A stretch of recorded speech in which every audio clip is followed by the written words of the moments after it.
hal qodobaan marka ku soo gebangebayha oo aayad quraana barlamaanka waxaan rabaa inaan u sheego dastuur iska dhaafe aayad quraan ayaad meel marisay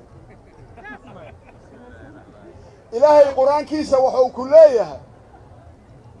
yaa ayuhaladiina aamanuu kuwii alla iyo rasuul rumeeyow idaa qiila lakum tafassaxuu filmajlisi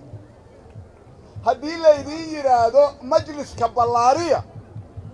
dadka u fasaxa oo u ballaariya majliska aqalka sare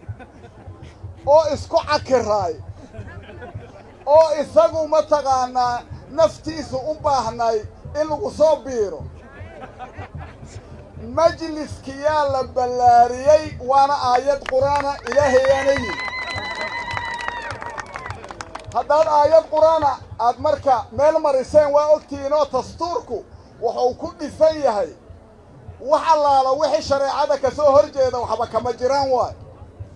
shareecada islaamka idinkoo fulinaayo ayaad majliskii ballaariseen gobolka Banaadirna ku soo dhaweyseen xaqayna u lahaayeen ilaahayaana idiin sheegay waana fuliseen aad iyo aad u mahadsantii marka ogaada